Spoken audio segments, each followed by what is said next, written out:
ಸರ್ಕಾರ ಯಾವಾಗಿಂದ ಆಡಳಿತದಲ್ಲಿ ಬಂದಿದೆ ಎಲ್ಲ ಕಾಸ್ಟ್ ಎಲ್ಲ ಮೇಲೆ ಪೆಟ್ರೋಲು ಡೀಸೆಲ್ಲು ಎಲ್ಲ ಮತ್ತು ಜನರಿಗೆ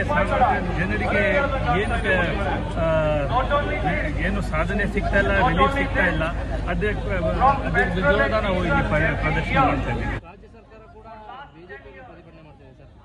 ನೋಡಿ, ಅವರು ನಾವು ಮಾಡ್ತಾ ಇರೋದು ಏನವರು ಕೇಳಿ ಅದಾನಿ ಅವ್ರು ಏನು ಮಾಡ್ತಾ ಇದ್ದಾರೆ ಎಲೆಕ್ಟ್ರಿಸಿಟಿನಲ್ಲಿ ಎಲ್ಲ, ನಾವು ಮಾಡ್ತಾ ಇರೋದು ಮತ್ತೆ ನಮ್ಮ ಗ್ಯಾರಂಟಿ ಎಲ್ಲ ಒಳ್ಳೆ ನಡೀತಾ ಇದ್ದೀವಿ. ನಾವು ಸ್ಟೇಟ್ ಗೌರ್ಮೆಂಟ್ ಮಾಡ್ತಾ ಇರೋದು 3 ವರ್ಷ ಆದಮೇಲೆ ಬಂದು ವೆರಿ ವೆರಿ ಮೈನ್ಯೂಟ್ ಇನ್ಕ್ರೀಸು. ಮತ್ತು ನೀವು ಬೇರೆ ಸಿಟೀಸಲ್ಲಿ ಹೋಗಿ ನೋಡಿ ಅದಾನಿ ಅವರು ಎಲೆಕ್ಟ್ರಿಸಿಟಿನಲ್ಲಿ ಏನು ಮಾಡ್ತಾ ಇದ್ದಾರೆ.